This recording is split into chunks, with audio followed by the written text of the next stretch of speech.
O Show. This is the Big O Show. This is the Big O Show.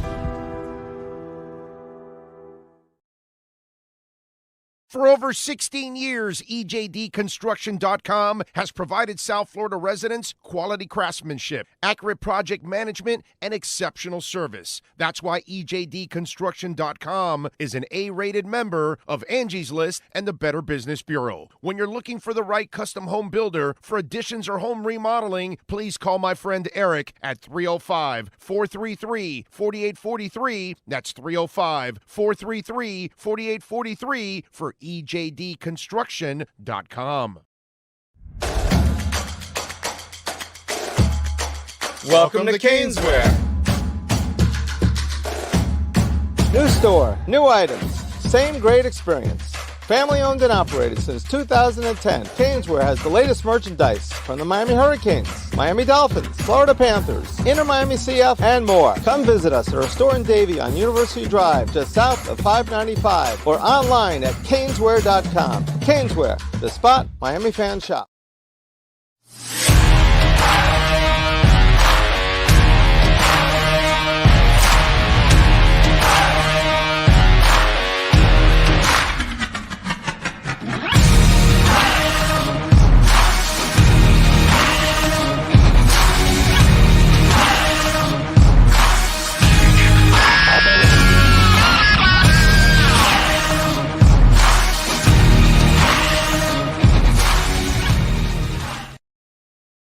Viewpoint statements or beliefs expressed on the following program by the host, guests, or callers are not necessarily the opinions of FantasyXS.com, Media Group Inc. ownership, management, sponsors, or website.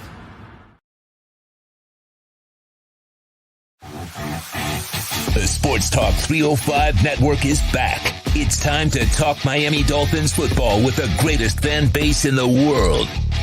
EJDconstruction.com is fully insured, liability and workers' comp. Call Eric if you need a custom home builder or general contractor. 305-433-4843. This is the EJDconstruction.com Miami Dolphins postgame show on the Sports Talk 305 network. The show is mastered by Sean Stanley and Chad Shope. Here's your host, the Big O.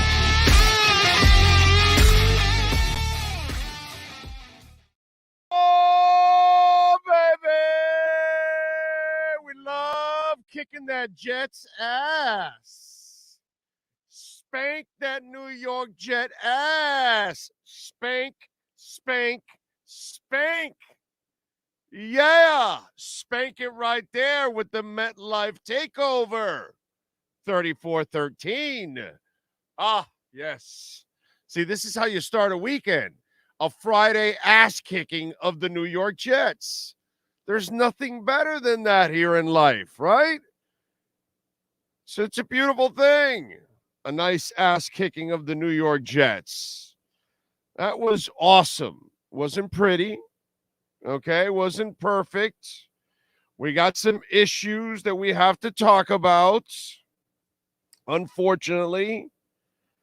But overall, I mean, we have to be satisfied with what's going on because your Miami Dolphins now stand at 7-3, and they are at top of the division. 8-3. I'm sorry, 8-3. They were 7-3 going into, and they are at top of the division. They are one of the best teams in the conference. Well, they have the best record right now, currently. Right this second, they have the best record in the conference. So you never know what happens this weekend. So we can't complain, ladies and gentlemen. Is Tua struggling? Yes. And we've been talking about this now the last couple of weeks. Yes, we have some issues there. Got to fix it. I'm gonna get into it because you're gonna get the and listen, I get it. Some of my media brethren, they have to get sensationalistic and they have to, put a lot of drama into it and get some of you people all rattled out and all that. And I'm gonna go thoroughly. I will explain here on the postgame show what's going on with Tua, which is something that I've kind of actually talked about with Tua and Tua-like quarterbacks in the past. So it'll be a conversation that'll spin off of something that we've done. If you followed the platform long enough, especially since we've talked about so many of these Tua issues, this is one now that's kind of a little bit of a problem. You know what I'm saying? Don't forget, you can make a donation through Cash App or Venmo at Cash Big O Show. We always tell you that because I know you do it here on the Super Chat, but YouTube likes to take 30% of that, whereas Cash App or Venmo, we get 100%. 100 is a little bit bigger. And hey, listen, however you want to do it, you want to send a Super Chat, God bless you. But if you can send the Cash App or Venmo at Cash Big O Show, send your question, your comment there. We'll read it. All that kind of good stuff here. So you can do that and always appreciate it. But listen, it's fantastic, guys. Okay, the Canes won today. You got the Dolphins winning today. You kicked some Jets ass. Overall, you got wasn't clean, but one of the things we've talked about this, and today, even though he didn't stick to it early on in the first half, there were times where McDaniel had some situations where he didn't really stick to the run, but you ended up with 167 yards today on the ground on 37 carries and the 2 touchdowns that Raheem Mostert scored. He went 20 for 94. Jeff Wilson was 11 for 56. The Evans kid had the fumble, but he did have 2 for 16 at least. So he had a good, yards per carry. The point is, remember we talked about how you got to bring the run game back. And while the 2 interceptions for Tua, and I'll get to that, is obviously an issue, I love the fact that the running game came back in a more standout fashion than some of the last couple of weeks here, because I think in order to keep this passing game sharp and dominant, you got to have some threat of a run. You know what I'm saying? I'm not asking you to go out there and be the best. It would be nice, but you've got to be a team that can run the ball. And so now you got it done against a really good defense. 167 yards on the ground. Good job by the Miami Dolphins. Waddle had 114 yards. Tyreek had 102. He got banged up. This is one of those games. The Jalen Phillips injury obviously is one that, and we'll get to the Jalen Phillips Achilles injury, which it looks like there's a video out there where it shows it popping and, the trembling of it and all. And he knew the reaction of the player. You knew right away it was devastating. You know what I'm saying? So we'll get to that. And that's one thing about this game today. Austin Jackson, you ended up getting ejected, but you had a bunch of injuries today, which kind of sucked because you win the game, but losing Jalen Phillips, it kind of hurts. You know what I'm saying? And by the way, Ogba came in, got a sack from the guys overall. Christian Wilkens, he got 2 sacks. Quinnen Williams, by the way, has 2 sacks on the season. And now our man Christian Wilkens has 6.5 sacks on the season. Okay. Deshaun Hand picked up the sack late. Emmanuel Ogba picked up a sack and a half coming in. Raekwon Davis got a half sack also in this game. Jalen Phillips picked up a sack before he left also with the injury. They ended up with 7 sacks today, 8 tackles for losses overall. Jerome Baker had a pretty good game. Jevon Holland got banged up also, kind of leading with the head. It was just one of those things. It was just kind of odd. You know what I'm saying? It was tough. It was tough. And we go over the team stats, first of all. Oh, by the way, Sean, send the boys a link. I have not sent them a post-game link. What's it called? Team stats. Miami had 22-12 on first downs. Total plays, Miami 69-55. Third down efficiency, Miami was 11 of 16, which is damn good. The Jets were 5 of 14. What else? 228 passing yards to 130. 395 total yards to 159 is the total that the Jets had. I told you this Tim Boyle guy is terrible, and there was no reason for them. I mean, listen, 6 of their 13 points came from a pick six. Rushing, Miami outrushed them 167-29. The time of possession, 35-41 Miami. The Jets 24-19. It was what it should have been, an absolute domination. And early on in the game, remember we talked about it in the pregame show, the only thing you're going to do is if you make mistakes, that will keep them in the game. And early on, that's what happened. You fail on fourth down. Tyreek throws a beautiful Tua throws a beautiful touchdown to Tyreek in his hands. Tyreek drops the touchdown. You can't do that. Even on their first drive, there was an offside penalty on the defense, which then extended their drive and gave them 4 more downs. They did nothing, but even that, all the little things, and they just mount and mount and mount. And that's one thing that they've done, that they've allowed themselves to make so many mistakes that they've allowed other teams that don't belong anywhere near them. The Jets are nowhere near the Dolphins, but you allow them for a little while to hang with you.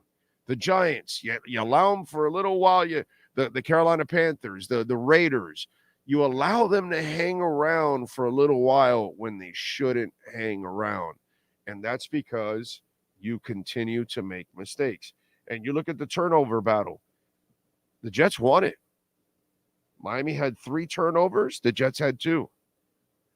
But the Jets are so bad that you can overcome that.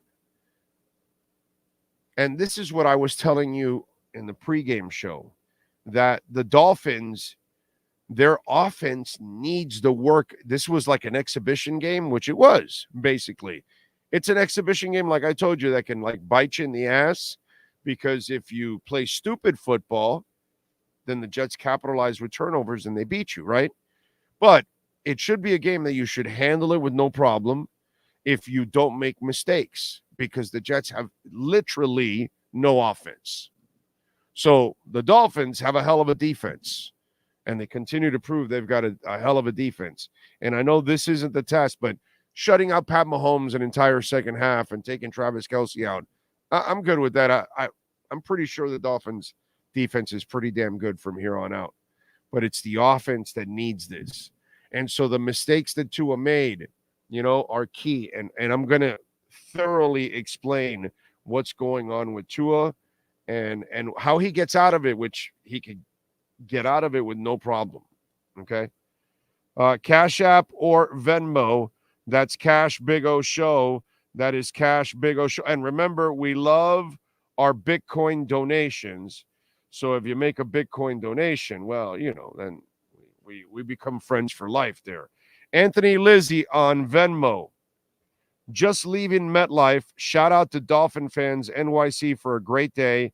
Thank God we were playing a high school offense, or that would have been much closer. Have to get our offense back in sync before we play the better teams. Exactly. And that's why I want more work like this for the Dolphins. And next week, unfortunately, Washington traded away their pass rush, so that won't help nearly as much. Greg Sashi says a costly win, but 4 total losses in regular season looks doable. Yeah. Jeffrey Anthony, thank you for the love on Venmo again. Cash Big O Show. That's Cash Big O Show. Cash App or Venmo. Jeffrey Anthony says we should have never pressed against that defense before the half with a minute left and no timeouts. You're up 10. Get the ball at the half. We did it twice. I put both picks on McDaniel. I think Tua played great today. He executed the game plan and took what they gave him. Well, I wouldn't say great, bro. Look, dude, nobody's a bigger Tua supporter than I am, okay? I'm a huge believer in Tua. Tua will bring a championship to the Miami Dolphins. I promise you that, okay? But he's not playing well. And we have to blame it on Tua, nobody else, okay? Tua's the one that has to make those decisions out there, not you and I. So I'm not giving him a break. Those were bad decisions. And I showed you on one of them, the sack, it was 3.3 seconds. And somebody was, there was guys recovered this, that. The problem is, if you watch, he drops and plants, and instead of throwing, he then holds it thinking, let me try to find another progression. Let me go to progression 3 and 4. You don't have time against these kind of defenses. It's plant and throw the ball, whether you're throwing it to a receiver or you're throwing it away. And that's something that he's failed to do in that moment, and he ends up taking the sack. And in the interceptions, go look at my Twitter feed at Big O Show, and I show you how he hesitates. And part of that throw, there's an anticipatory factor to it. There was no anticipation before it. And not only was there none, but on top of all of that, he hesitates. So no anticipation, and then a hesitation in the NFL against two elite corners, you're toast. And he can't make those mistakes. And again, I'm going to explain all of that. But I'm not giving Tua a break. Great players have off times, off moments. And right now, he's off kilter. Those are the facts, dude. Sorry. He's not making good decisions overall. Okay? He is screwing it up at times. So I'm going to disagree with you, Jeffrey. I'm going to lay some of it on McDaniel because I agree with you. Some of McDaniel's play calling doesn't make sense. But in the end, you're the quarterback. You've got to make the decision in the throw. If it's not a good play, I need you to get the hell out of it. Adam Pinkser, also some love on Venmo. Thank you, sir. Cash Big O Show. That's Cash Big O Show. Cash App or Venmo. Oh, it gives me borderline sexual pleasure to see those delusional Jet fans file for the exits before the game is over. Tua needs to stop with the hero ball, but I'll take the dub. I agree. I'm with you. Steve M., Dolphins game. Is it just me or our offensive output the worst in the first quarter? Who's responsible for this trend of mediocre starts? McDaniel and Tua. McDaniel's part of the play calling. Tua's part of the decision making. And when he makes bad decisions, we have to call him out for it. Joe Cracciola also chimes in on Venmo. Thank you. Cash App or Venmo. Cash Big O Show. Big O, bittersweet win over the stinking Jets. Prayers to JP15. Going to come back stronger than ever. Love the show. Thank you, Joe. Appreciate you as always, my friend. Thank you all out there as always for keeping it locked and supporting us like you guys do here on the show. Thank you. Let's see. Let's start on the super chats here. Sean, the Nautical Hippo. Does Phillips' injury change Agba's future with the Fins? Depends. All right, it's a note I have here. It absolutely sucks that Jalen Phillips is out for the year. All right. We're going to get deep here a little bit. We're going to get a little cold also. Okay? Be prepared, and I'm sorry about this. Strap on, put on your seatbelt, okay? This is raw and honesty that you're not going to hear anywhere else, okay? Emmanuel Agba now has a beautiful opportunity in front of him. Andrew Van Ginkel has a beautiful opportunity in front of him because now the guy that can take the snaps from you is gone for the season in Jalen Phillips. And I'm going to get to Jalen Phillips in a minute. So Agba was going to be released at the end of the year and probably will be, because the player, the football player doesn't necessarily look like he fits this scheme. I think he wants guys on the edges that have a little bit more wiggle room, and that's why a Chubb and a Phillips are there, which are much more wiry and athletic guys. Where Agba's long, but he's more of a power rusher, if you're understanding what I'm talking about here, where Chubb and Phillips have power to their game, but athleticism is what is king. And remember how you guys and myself, we're all together here on this. Remember how we need a thumper and linebacker, and I kind of shed a light to you guys that, the information I'm getting, they don't want thumpers at linebacker. They're looking for agile guys, like the guy you signed in free agency. Okay? So, it's kind of what it is. So Agba now has the chance of a lifetime now, because if by somehow he can play to the point that they say, oh, we got to keep him, then great. Good for him. Good for the Dolphins. Good for everybody. But if he doesn't necessarily fit, he needs to show for the next team after they release him. Or he needs to show, so maybe somebody crazily might trade for him. I don't know, because maybe they don't want him to hit free agency and they want to control the current contract, because if he shines. Now, Andrew Van Ginkel, who is wiry, who is athletic, who fits more what he wants at end, right? He's got an opportunity of a lifetime also. So the next couple of weeks and the playoffs and the Super Bowl, I don't know about you guys, but I'm going to be in the Super Bowl. Hey, Sean, are you there with me in Vegas for the Dolphins in the Super Bowl? Are you there? Okay, I got a thumbs up from Sean. I don't know about you guys, but we plan to be there with the Dolphins watching them win the Super Bowl. But anyway, they will have an opportunity from now to the Super Bowl to prove their worth. And AVG to get a contract, and Agba to either be here or somewhere else. But he's got to play, not just out of pure professionalism. He's got to play for the future he has no idea. Now,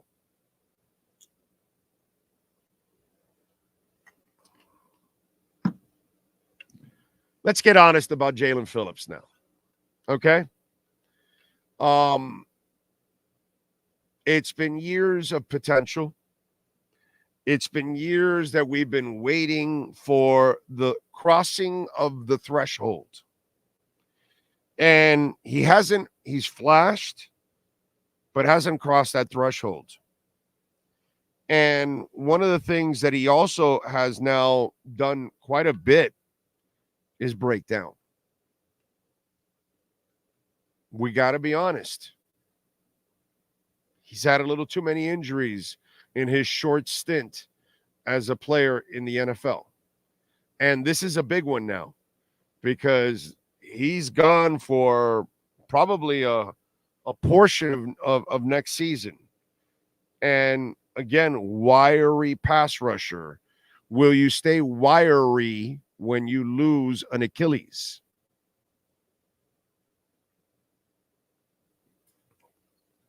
So that's one guy.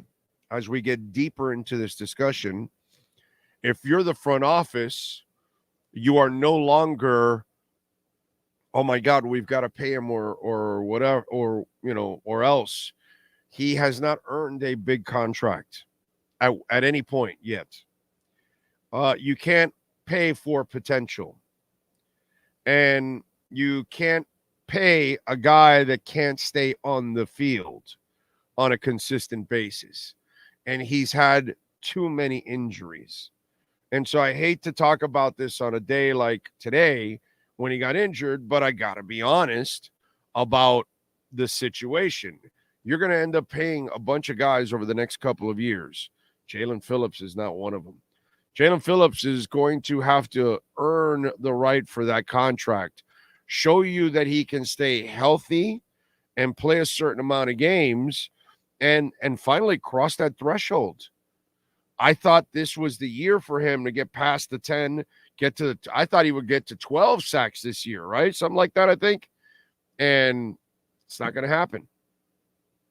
And he was injured earlier, and then he came back, and you know, we have to be honest, man.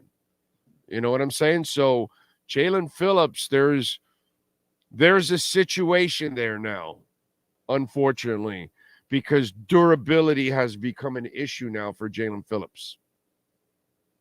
You know, and I know it's a pass rusher, so those things are precious, but you know, the whole salary thing, he has not earned it. He has not earned the right to give him a big salary. And it's right around the corner. And he's going to have an injury year in his final year. I don't know. It's gotta go. Gotta disagree on Phillips. Guy's a difference maker. Not enough. Not enough. Let's see. What's his stats? Let me look at his stats overall.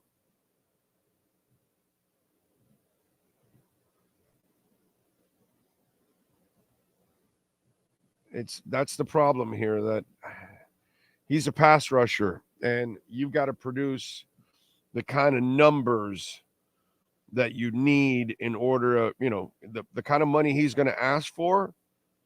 You're going to have to cough up a lot of cash. But he hasn't produced the kind of numbers that will require you to give him a lot of cash. And the next year, okay, so he plays in 6 games this year he started. Think about that, folks. 6 games this year. He started 5 games his first year, did play 17, did play 17 in the year before that, but started 15 of them. And his sack totals so far are 8.5, 7, and now he has 5.5. He had today 1, right? 6.5. So he ends up with 8.5, 7, and 6.5. I know the potential is there to be the difference maker. Who's the gentleman that disagreed there? I totally agree with you on that part. That he has the potential to be the difference maker. But now he goes into that 4th year, and it'll be kind of an injury year because next year he won't be able to start the season. He'll be injured early on in that season. And then he's going to play partial. How do you measure that going into year 5? It's tough, dude. It's tough. My point is, when we could have been, you know, if he kicks ass this year, we're talking about a new contract. There's no new contract anymore now. Remember, kind of like Tua, some idiots out there were talking about, oh, remember how we had one, there was one guy, oh, Tua, right when he got on a roll in the first month, oh, Tua should hold out right now for a contract. Like, yo, dude, he has to prove he can stay healthy a whole season before you pay him. And Jalen Phillips is going to have to prove that he can stay healthy, because he's gotten banged up too in some of those games. They don't list him there. But he's got to prove that he can stay healthy, and he's got to cross that threshold. You can't live off of potential, unfortunately. Okay? But God, it was so fun to watch the Jets get their ass kicked. Oh my God, that was awesome.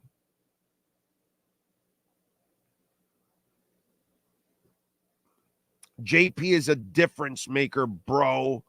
You're wrong. Sorry. Stats don't tell the whole story. You're wrong. Well, he's got to stay healthy. All right, what's next? McMillan. Tua has a turnover problem, period, not some issues. Yes? McMillan, you are 1,000% right. Mr. Akmillan.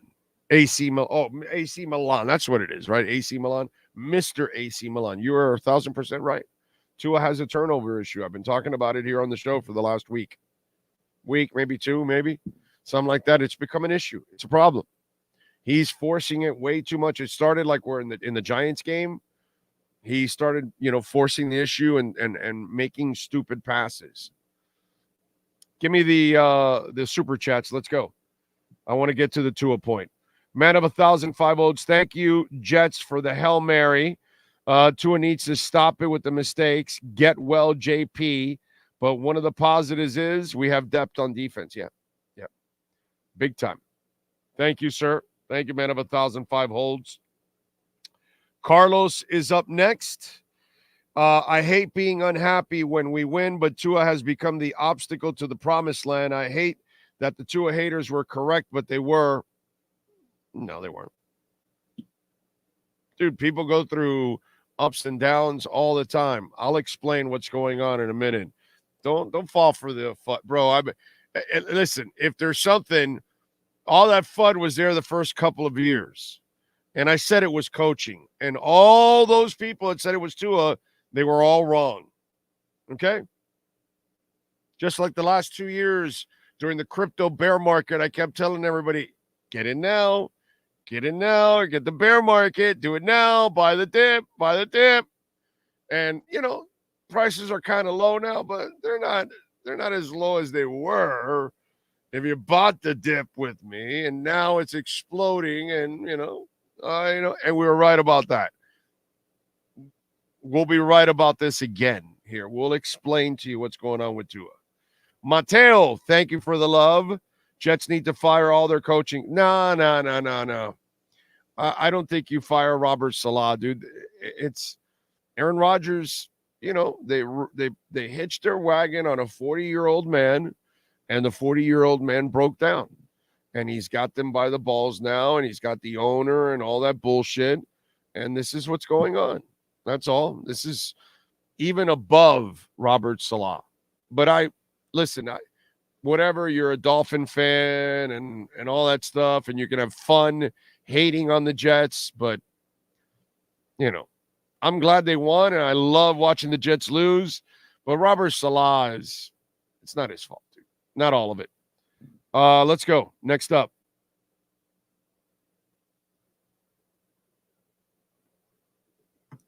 Manny J. Snow is in the house. Good win. However, when you play trash division rivals, they have nothing to lose. Tua has to stop the boneheaded BS. The Jets team never moved the ball on us. Happy Thanksgiving anyway, Big O. Thank you, Manny. Appreciate you. Thank you for the love in the super chat. Remember, you can make a donation through Cash App or Venmo at Cash Big O Show.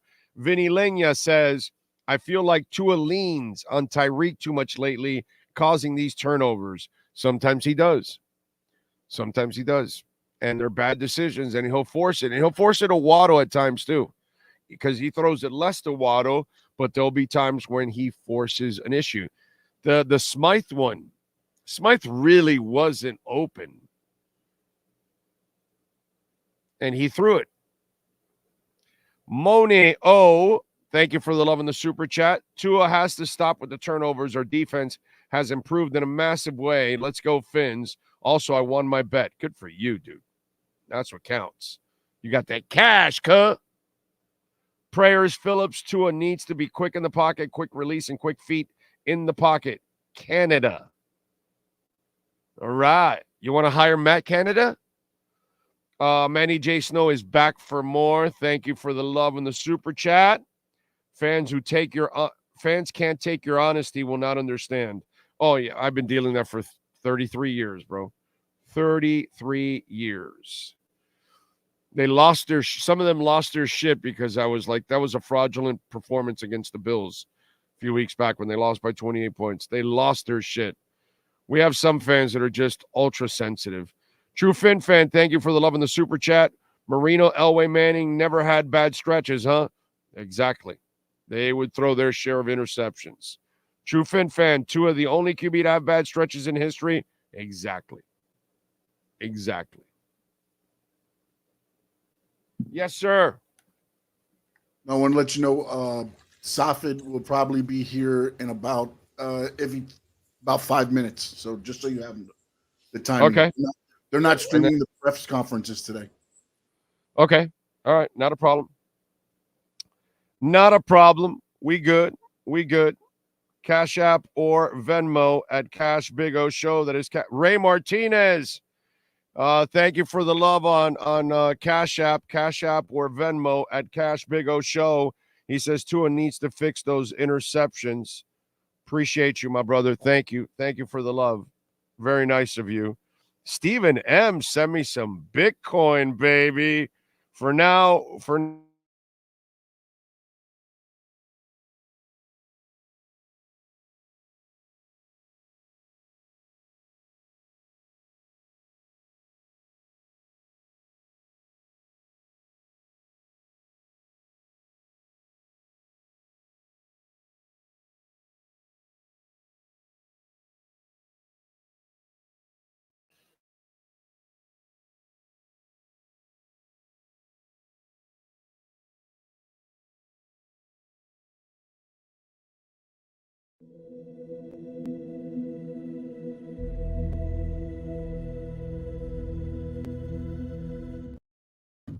Okay.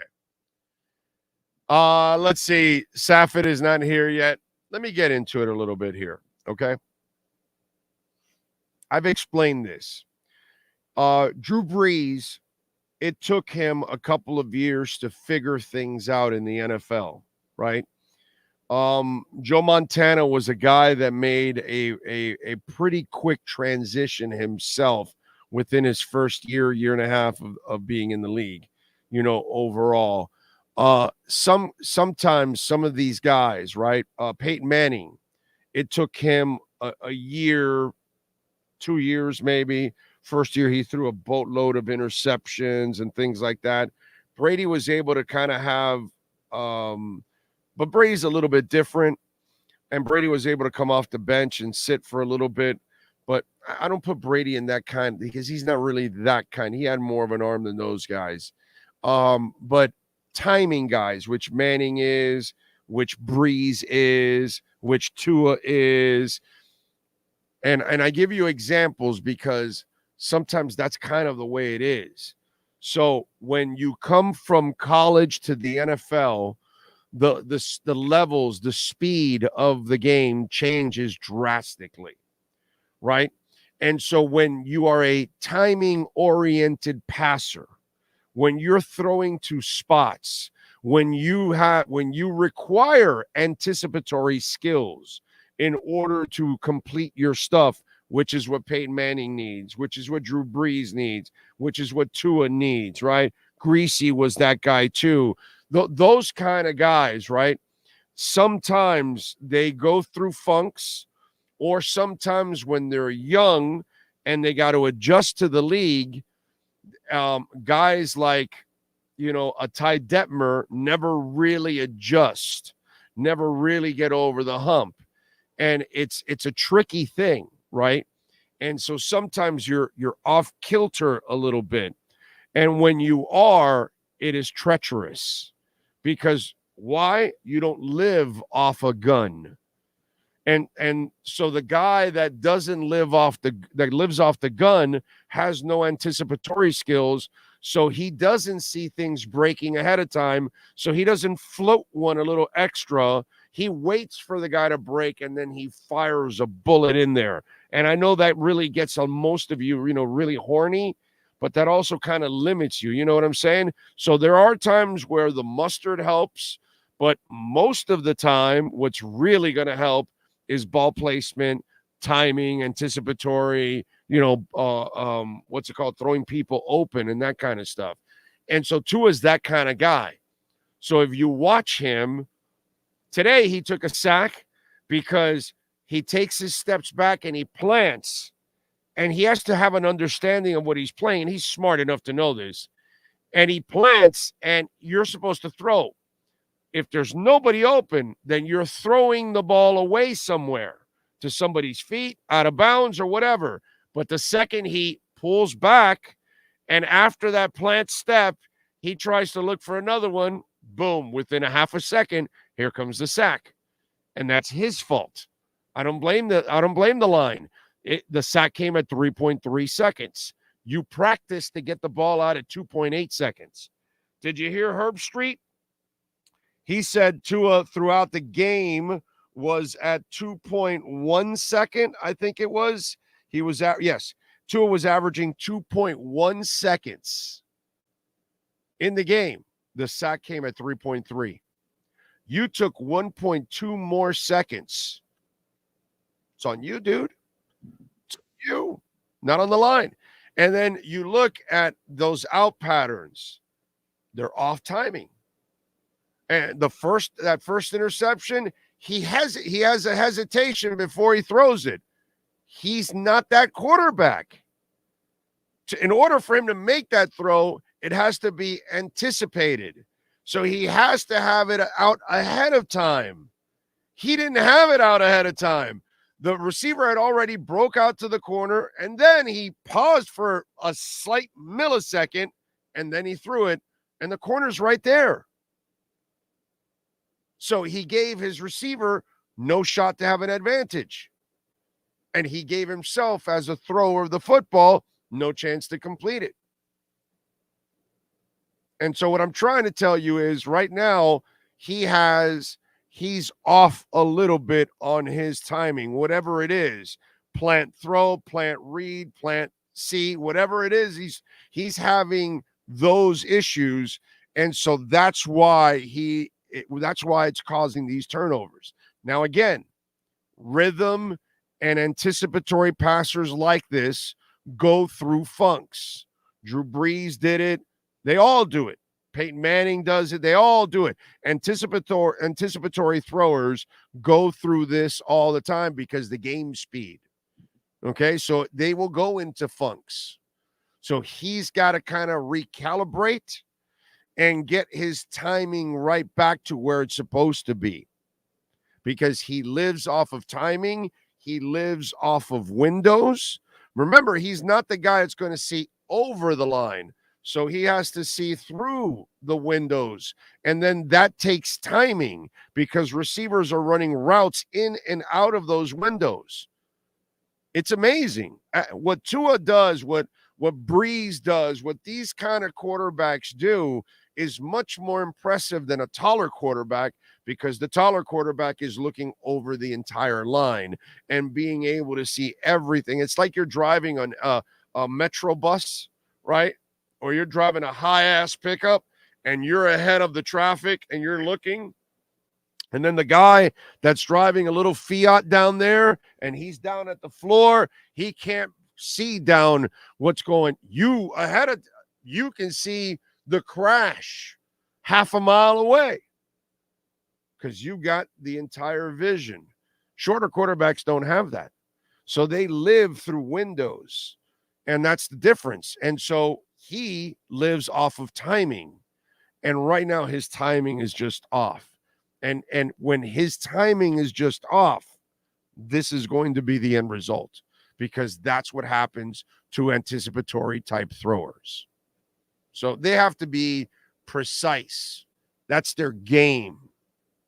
And he's struggling right now because he's making bad decisions and the timing is completely off, whether it's taking a sack, whether it's throwing an interception. And then when he's on, i.e. throwing it right to Tyreek in the end zone, you can't be dropping the ball either.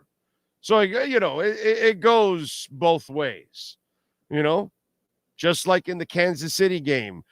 There were only a couple plays to be made, and Tua dropped one right in Tyreek's basket, and he dropped it.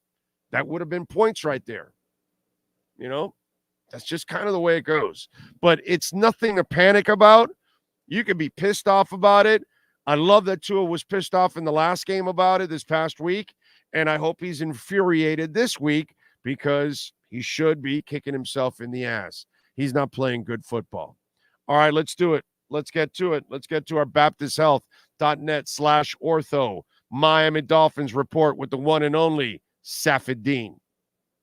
Let's get the latest from the Aqua and Orange with our Baptist Health of South Florida Miami Dolphins report with USA Today insider Safid Deen. From orthopedics, sports medicine, cardiovascular, and even cancer. Get the world-class healthcare your family deserves at BaptistHealth.net. Here's Safid Deen. All right. How you feeling, my man? What's up, Big O? How are you? Good. Had more turkey while I was watching the game. So I'm really man. Yeah, turkey. Thanksgiving leftovers were real good for lunch and dinner so far, man. damn right. 8-3 is good too, but it wasn't pretty, and it was costly. Yes, very much so. Very costly, obviously, with Jalen Phillips. But first let me talk about that real quick. Jalen Phillips on the win. Your overall okay, thoughts. sure, yeah. Overall thoughts on the win. Look, this was a good game for the Dolphins went in and took care of business. They got the win. Mostert heated up in the fourth quarter there, which you liked.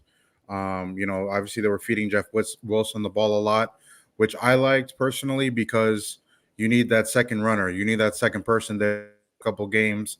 A-Chain is out for, if A-Chain might be out for the next game or two, we'll see. But it was really good to see Wilson get going. This was a game for Tua. Obviously, you had the 3 turnovers, the 2 interceptions, the fumble with the running back. Obviously not good for him, but this was a good week for Tua to get some work in, right? This was a go get work, live work against another team in an actual game that counted. Good reps for the Dolphins to have. Obviously not thrilled with Tua's interceptions and that fumble as well. I was counting it up. Tua has had a fumble and an interception in 6 of the 11 games this year, so more than half. Not good. He has 10 interceptions and 10 fumbles this season. So obviously 20 turnovers by Tua is not what you want to have at this point of the year, even though they light it up like they usually do. So that was obviously discouraging. And Tyreek, seeing Waddle get 100 yards for the second time this year was big because, Tyreek had an ankle injury the first quarter, came back from it. But I'm worried about Tyreek now because he's got the hand, he's got this ankle now. Hopefully he's not starting to break down a little bit. You kind of need him to not practice or, control his reps because he's your best player. Everything's going to ride on him this year. Is he dropping passes because he's getting worn out and used too much? No, I think the hand is affecting him a lot more than he's leading on. He told Kaylee Hartung it's hurting like hell is what she said during the game. I applaud Tyreek for playing through pain. He's not going to let anything keep him off the field, which is great to have. It's great to have that mentality when you're a player like that. And he's your star player, so he needs to. But I think the hand is hurting him to a certain point. And we're not sure exactly what's going on with the hand. Could be something that he needs surgery for or something afterwards. I don't know yet. Knock on wood. I'm not reporting that, but the hand is something that's you're concerned with going on, and you're hoping he just stays together. 100%. The thing I'm worried about too is the Jalen Phillips thing. That looked like an Achilles pop. We saw the replay. Sad but true. It really sucks, man, because Jalen Phillips, the last 5 games, he's come back from the groin. The Dolphins defense took another turn. Even against the Eagles and the Chiefs, they didn't win, but you could tell that the defense was the strong suit, right, in those games. Phillips and Chubbs together, it was dynamic, man. So the Dolphins really lost a big, big part of their defense here. You can put Jalen Ramsey, you can put Jevon Holland, you could put some other names up there, but I think Jalen Phillips was probably the most important player that they had this year. We were talking about Bradley Chubb earlier this year and wondering where his production was. A lot of it came with Jalen Phillips right on the other side next to him. So Van Ginkel is going to have to be Superman again. You're going to have to move Van Ginkel from inside back on the edge. You're going to have to get something from Agba. You got from Agba today. Yeah, you got something from Agba today, which was good, but not much against the Jets. Look, this is a really bad injury for the Dolphins. I don't like it at all. Phillips was a real key in that defense, and one of the reasons why the Dolphins had probably one of the best defenses when you looked at them from top to bottom. So I'm really, really disappointed for him. And I got to tell you, road back. This puts them in a terrible position now because he hasn't crossed that threshold you wanted him to cross. And now he's going to be injured a portion of next season. Yeah. And that could be the case. And then how do you measure it going into the final year of his contract? It's going to be hard to, you can't pay somebody that hasn't crossed that threshold. And so are you going to ask for money on his end based on potential, this puts Miami in a really difficult situation with Jalen Phillips. Yeah, definitely. And what you're talking about is problems for another day for sure. Yes. Yeah, definitely problems for another day. But when I look at it right now, this is a major blow. This is a major blow for the defense. There's no way to sugarcoat it. He was probably your best player on defense, not named Ramsey, not named. For me, I think Jalen Phillips was really good because of the fact that he affected everybody else. Steelers getting after the ball, Wilkens is getting after the ball, Chubb is getting after the ball. That's because Jalen Phillips is on the field, in my opinion. We'll see. First couple of the games of the year, you didn't really see much from all those guys combined, right? But you saw it from Van Ginkel. So we'll see how the defense turns out, man. Luckily for them, they have Ramsey back and Howard so they can cover longer, and that allows some guys to get home as well. But I think Phillips had a big part of that too. Yeah, I value more availability. And so for me, Christian Wilkins plays every game. He's there. Mm-hmm. And Phillips has not been there every game. Jevon Holland, I mean, he missed one game. But I think Jevon Holland is, man, I think he's as important as he gets. How about Javon Holland on that 99-yarder and how he looked like a running back using his blockers, bro? That was good. You might need to put that guy on offense, man. Javon Holland's play was so big because of the fact that Tua just threw 2 interceptions in a minute right before the second half. That game would have flipped on its head if that play did not happen by Jevon Holland. So, kudos to Javon Holland for making the play, high pointing the ball, coming to the front of the goal line to see it. And Next Gen Stats said he ran 124 yards in the play, which is the longest play that we've had with somebody with the ball in their hands this season in the NFL. So it was a pretty big play if you guys watched it. But Javon Holland turned the tide in that game for the Dolphins. The 2 picks were ugly by Tua. If they would have went into the halves 10-7, it would have been a completely different story, right? The second half would have been a little bit more different. The outlook on everything would have just been more different. But Javon saved the day for the Dolphins, in my opinion.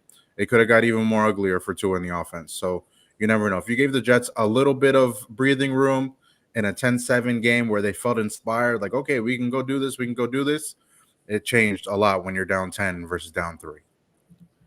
Rappers, Martha Stewart, when they go to jail sometimes, they get even more street cred, right? Okay. You're like, where's this analogy going? Please. Did Austin Jackson just get even more street cred, baby? Yeah. Hey, man. Don't F with Austin Jackson, baby. Hey, man.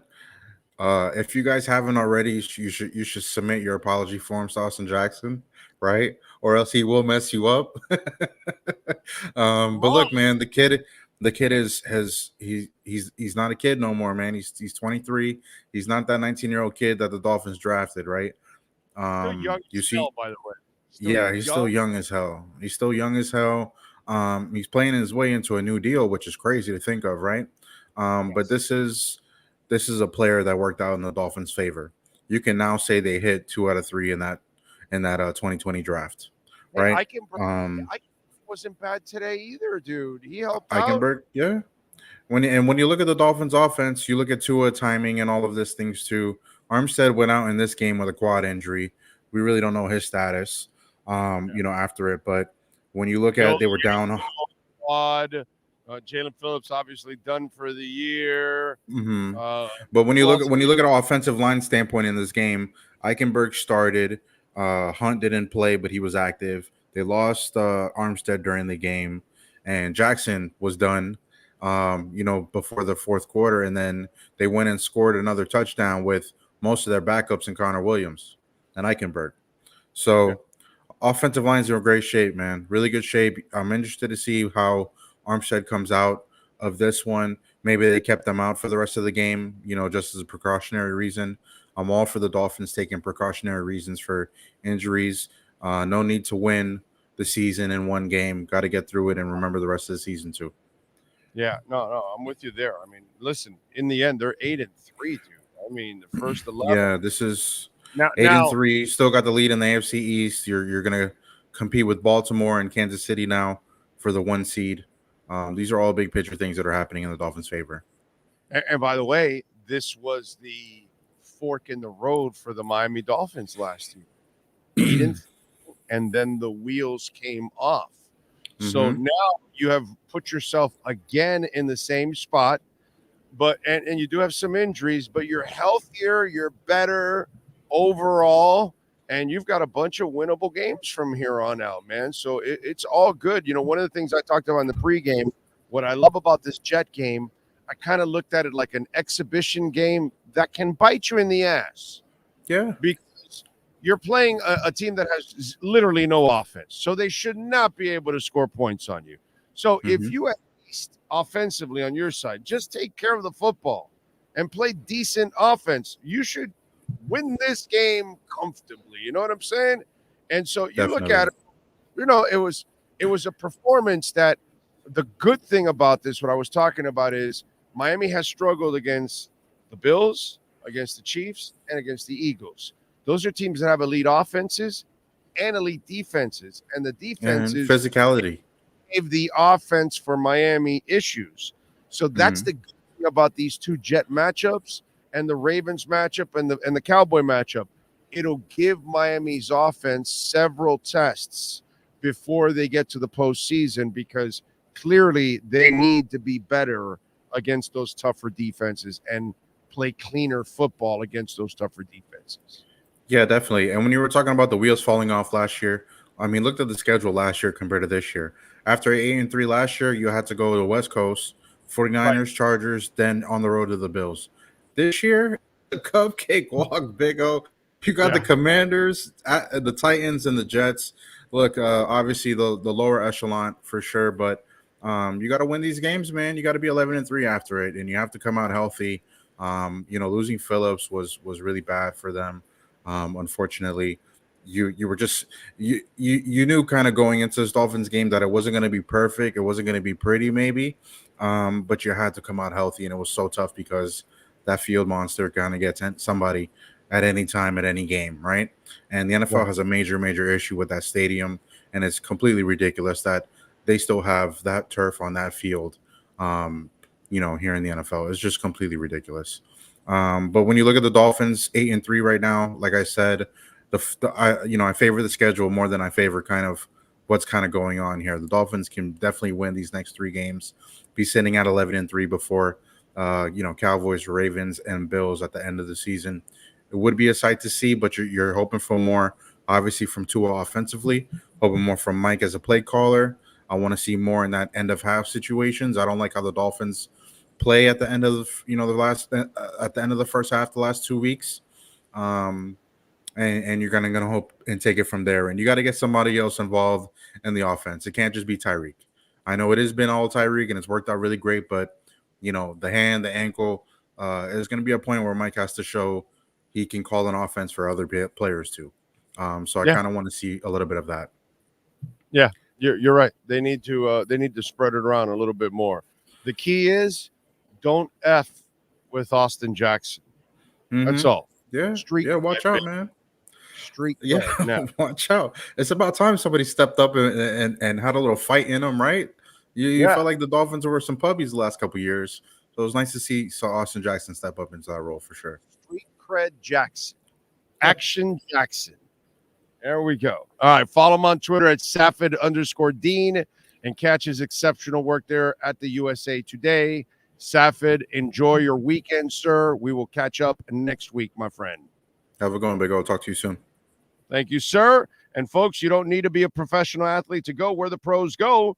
The doctors at Baptist Health Orthopedic Care can see you right now. Visit baptisthealth.net/ortho to request an appointment and get yourself back in the game. You can use that QR code there. So if you're dealing with an injury that's keeping you from doing what you love, whatever it is, dude, tennis or sailing or shooting or hunting or whatever it is that you love to do as a hobby, man, take charge of your health and get back into the game with the help of the all-pro staff at Baptist Health Orthopedic Care. The Baptist Health of South Florida Miami Dolphins Report with insider Safid Deen is brought to you by Baptist Health of South Florida. From orthopedics, sports medicine, cardiovascular, and even cancer. Get the world-class healthcare your family deserves at baptisthealth.net. All right. Doesn't it feel good for when you put your foot right in the Jets' ass? It's a beautiful thing. Cash App or Venmo at Cash Big O Show. That is Cash Big O Show. Arlene Rivero, thank you for the love on Venmo. Sends in a Go Dolphins. Appreciate that, Arlene. Very nice of you.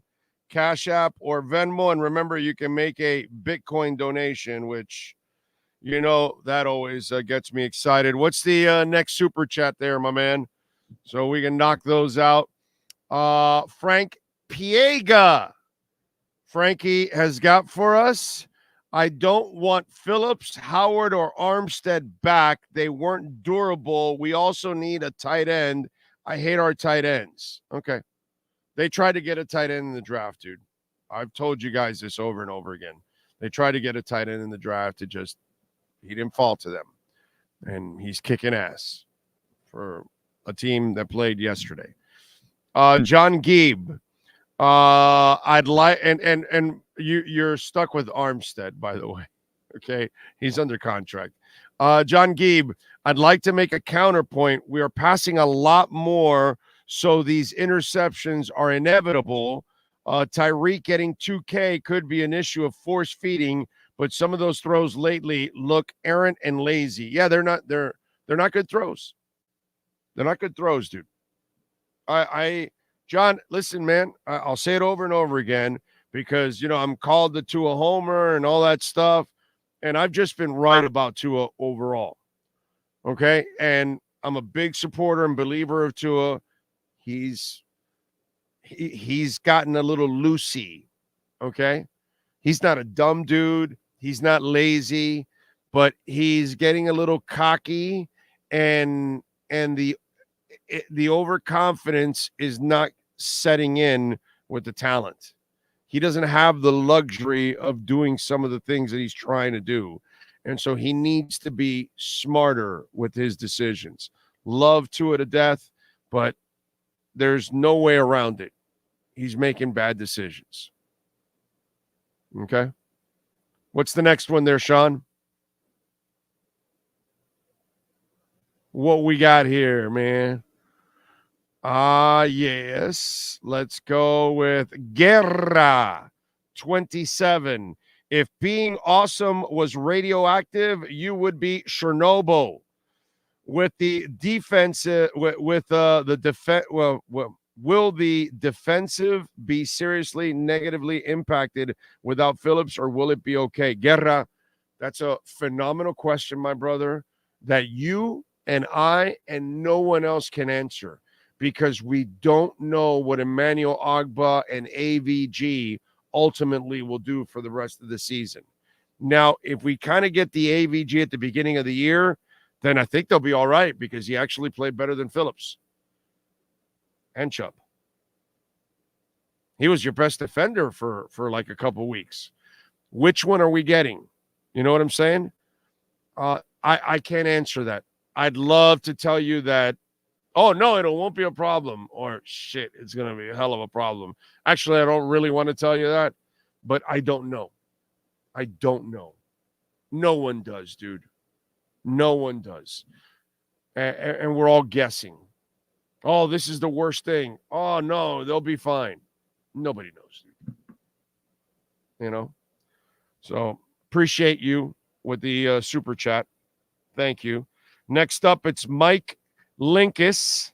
Allen versus the Jets, 1 touchdown, 3 interceptions. Hurts versus the Jets, 1 touchdown, 3 interceptions. Mahomes versus the Jets, 1 touchdown, 2 interceptions. There you go.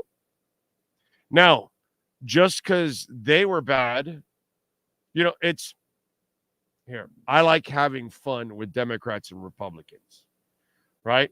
So when you say something bad about Biden, they try to justify it with Trump.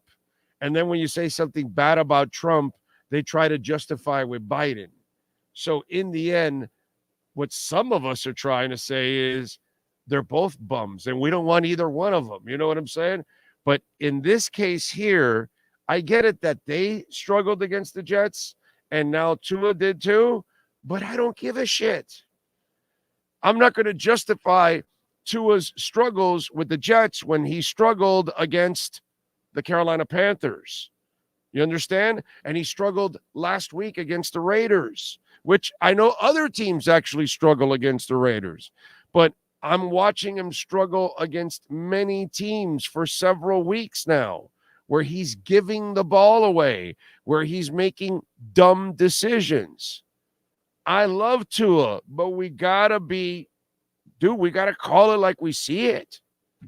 I'm not giving him a break. You make a great point, Mike, but I'm not justifying one act for another. Okay? All right? So I don't justify one for the other. Whether it's presidents or quarterbacks. Jason Myers, thank you for the love in the super chat. I thought the offense and game plan was excellent today, minus the pick six and decisions to be aggressive up 10 before the half. Well, he could have run early in the game, too, when he got cute with the passing. But, you know, I listen, in the end, they got to stay away from the bad decisions. Okay? Stay away from the mistakes. I appreciate you big time, Jason. Thank you, sir, for the love in the super chat. Lucas Stames. Do you see Miami keeping Waddle? And with Tua, do we overpay him or franchise tag him for 2 years in a row? They'll end up paying him. Brother, do you realize we haven't had a quarterback since Marino? You keep this guy. There aren't a lot of quarterbacks in the NFL. I don't know if we'll ever have another one again. I'm not just going to throw this guy away. Tua can play, dude. It's funny how there's question marks, a couple of weeks of him struggling, and you're questioning whether you're going to keep him or not. Are you kidding me, bro? This is the guy you signed long-term. He figured out how to stay healthy. He's not taking on the useless hits. So he'll be fine if he knows how to get rid of the football. And he's learned how to get rid of the football. So, you know, let's give him let's have a little bit more patience, ladies and gentlemen. You know, let's be a little bit more loyal through the ups and downs. It seems like in this world, loyalty is hard to find. You know, we don't stick by each other long enough. Steve M. I don't share Safid's enthusiasm for facing an easy schedule. That's what you do when you've accomplished something. This team needs more tests and challenges than ego boosters, especially if you think what Tua needs is a reality check. He's right. He's right. They haven't proven that they've been there and done it. Like Case, that's, you know what, Steve, you're backing me up on something. You know how when we say, you know, they don't beat the elite teams, which they don't, right? Not that maybe the Bills aren't playing elite, but still against Miami, they seem to be elite. And then Kansas City and Philly, right? But then when other teams lose to, Kansas City lost to this bad team, but Miami beat them. Well, there's a difference. Kansas City's been to the Super Bowl several times and won it. So they can have off weeks. They can overlook bad teams. They can even lose to the bad teams because they've been there and done it. They've been tested. That's what Steve is talking about. Whereas our beloved Dolphins haven't been there, haven't been tested, haven't done it. So we can't overlook games against Washington or the Jets again or anybody else. He's right. 1,000% right. There's no other way to put it.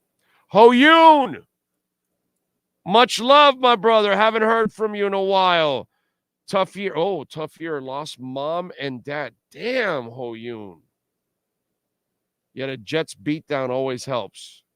No wonder I haven't heard from you, my brother. Condolences. Damn. Holy crap. That's man. That's real life there, dude. Hang in there, man. You never recover from that, Ho Yoon. That's the worst part about losing the people we love.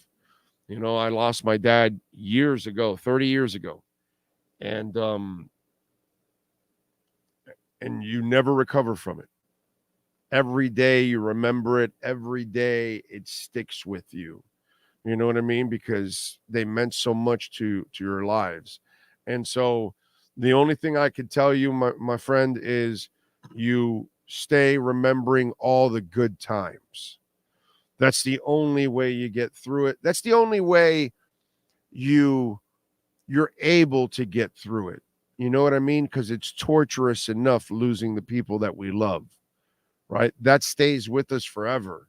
But if you at least stay with the great memories, it's the best way to ease the pain that will never, ever subside, you know? So my condolences, my friend. Hang in there. And I appreciate you, as always, checking in. And hopefully a Jets beatdown makes you feel just a little bit better. Cash App or Venmo, that's Cash Big O Show. That is Cash Big O Show, Cash App or Venmo. And, of course, you can send a Bitcoin donation. We're going to get David Fones. Have you seen any news there, Sean? Because I have not seen any news. Vinny says, you think Greer could pull off a 2-year type of extension with Phillips to give time to see how he looks once he's fully recovered on a decent deal? That's probably what's going to happen. That's why I'm telling you that now at this point, you cannot give Phillips a big deal anymore. You're stuck in a weird place now because he's not going to come back till, I don't know, 4, 6, 7 weeks into the next season.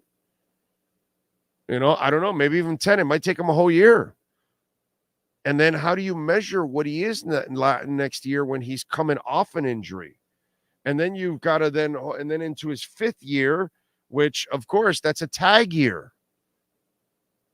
So then you're going to tag him, and you're going to hope he turns the corner from an Achilles with the second full year, really healthy, an entire offseason without rehab, because this whole offseason is all about rehab.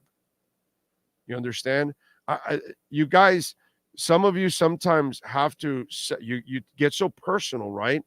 And you have to separate church and state here.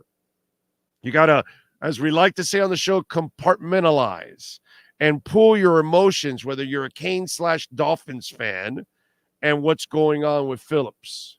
And professionally, you cannot pay him because he never crossed that threshold. And then he has also got to be able to stay healthy, and he hasn't proven that either. And then now he got hurt at the worst time on the back end of this season that goes right into his final year, his 4th year. And then how in the hell do you tag a guy into the 5th year coming off an Achilles injury? And so if you do tag him, then it's going to take up a lot of hard space money. That becomes a problem. A lot of you tend to make these decisions with emotion, and you have to take the emotion out and then look at the big picture of what's going on. It's not an easy decision for Greer, McKenzie, and Allen at all, dude. I don't want to be there for that one because it's so easy to get burned either way. Sam Cavison, thank you, sir, for the love in the super chat. Says, I'm seriously worried about the remaining games with teams out of contention that can just cost us more injuries. It's what this stupid league is all about. It's not a Dolphins thing. Okay, so let's not sit here and say, oh, woe is me. This is happening all over the league. People lose players all the time, and it's part of the game, and we've just got to adjust to it. It's just the way. This is what you got to think of. Thank the Lord that you have a front office that is better than most at adjusting and planning ahead for this kind of stuff. We lack that all the time here, okay? Trust me, as a guy that's followed this for decades, we have lacked vision here forever. These 3 guys, they got vision.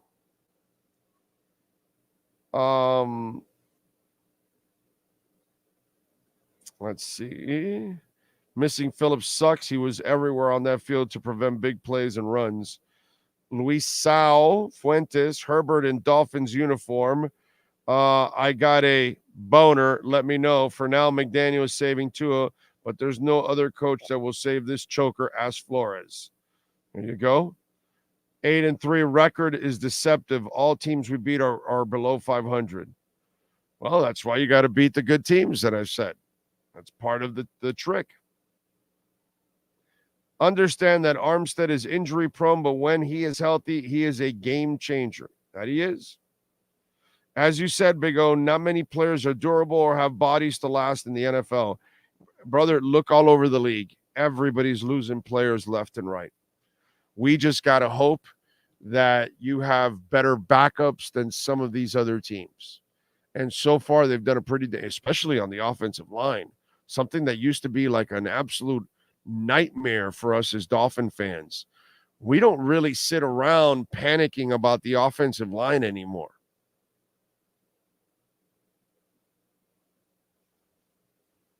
Yes, sir, Sean. No real news. Mike McDaniel said Tua's going to take fault on the pick six. Mike McDaniel said it was a bad play call. Your normal stuff. Yeah, it's a bad play by Tua. That's all. Love Tua. Love Tua to hell, bro. Guy's awesome.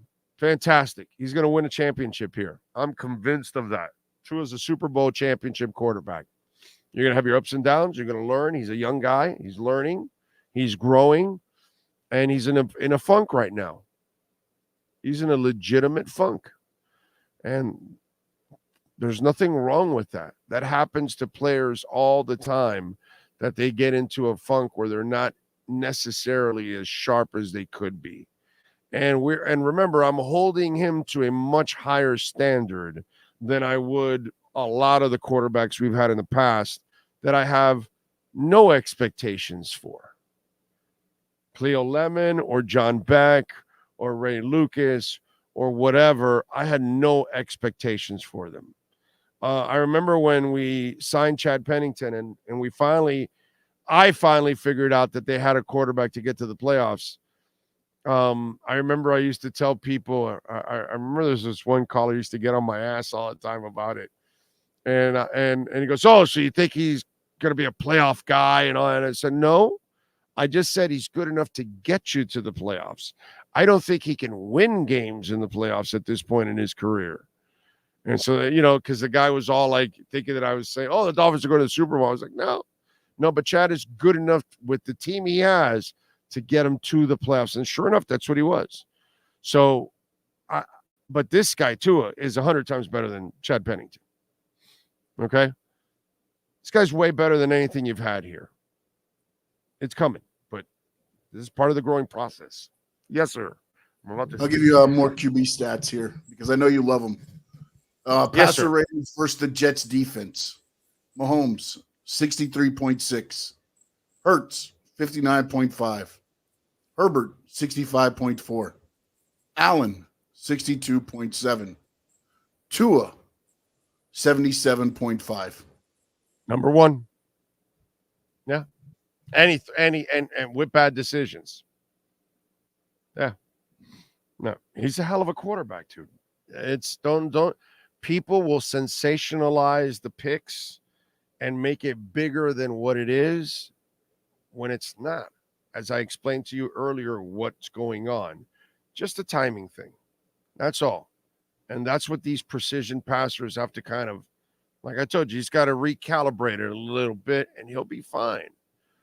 Now, others are going to put all kinds of drama behind it and all that. And the dude's a monster and he'll be fine and he'll win a championship here. But I need him to play smarter. I need him to stay away from these stupid mistakes because those stupid mistakes are the difference in him and the Dolphins beating the Eagles and beating the Bills and beating the Bengals.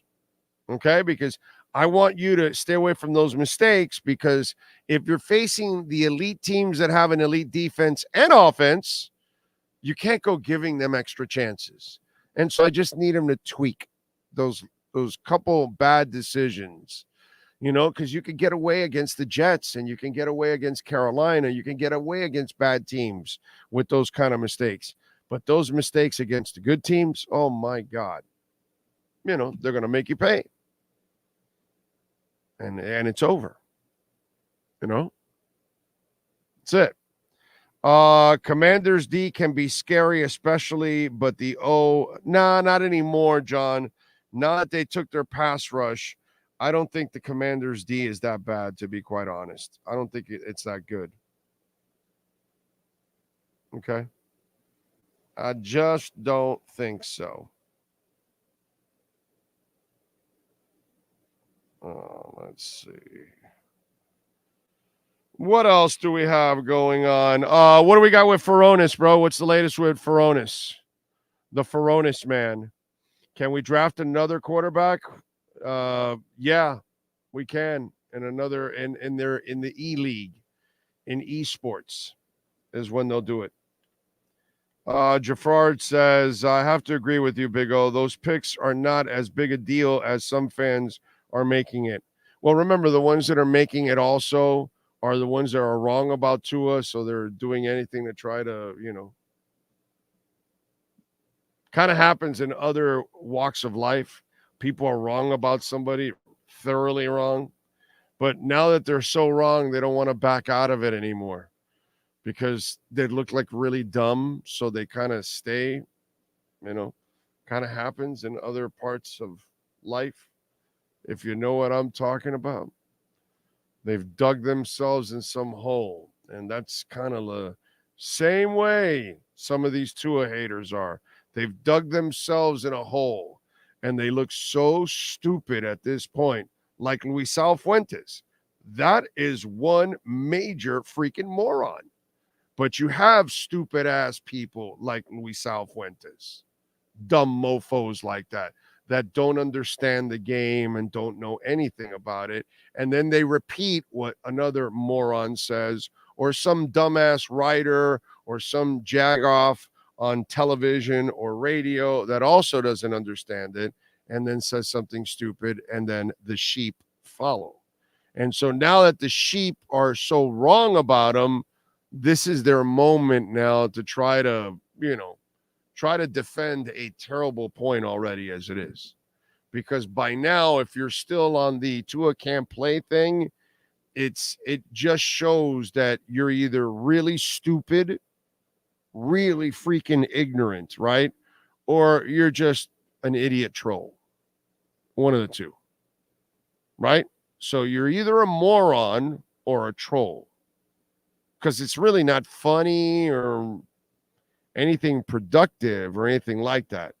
So you've got to take hold of stupidity, right?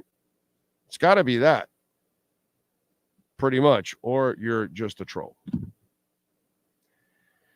You're right, Big O. Tua turned down a post interview with Tyreek and Wilkens with Fitzpatrick and the pregame crew. Yeah, he's probably pissed at himself like he was this past week, and he should be. I loved it this week how he beat himself up, and I hope he continues to beat himself up. Yes, sir. Furones in about 10 minutes. Okay. Let's see. Just watch 4th and 2. Tyreek TD drop first quarter. Oh, yeah, that was a beautiful pass by Tua. What are you going to do? That happened. Yes, sir. Let me ask you something, though. With the hand injury, I think that's what affected that pass. That affected because he had to wait. Because you watched him catch all day today. He was catching mostly with his bodies. He wasn't catching out front. Did he have the hand injury in the Kansas City game? No, he got in Vegas, so no. No, I know that. I'm just saying the one today I think was more to do with him trying to catch it with his body and the defender being there. Because Tua put it where he had to put it. He just didn't go up. Actually, maybe the injury happened in the Kansas City game when he got stripped. But by the way, did he not get stripped in the Kansas City game? Did he not drop what would have been points in the Kansas City game with a bomb? Again, dude, I love the Dolphins. Of course, I want them to win every game and win every championship, but I don't do this with pom-poms. And I'm just not giving people the break just because I'm a fan. You know what I mean? And you're dropping a perfect bomb that Tyreek threw to you in the Kansas City game. And that was before the injury. Yes, sir. No, also I want to say I think it was bad play calling or bad play design by McDaniel. Why do you have the smallest guy going up to catch a touchdown in the end zone? Yeah. But today he dropped it right there in the bucket, and what are you going to do? Big O Radio Show, thank you for calling out the morons. How about another 2, C-Vet and Newmark? There's a lot of people, so I don't see all the texts. I just look, and then if I catch one, like True Fin fan, Big O, some Dolphin fans think we can trade Robbie Chosen for Boza's brother, TJ Watt or Fred Warner.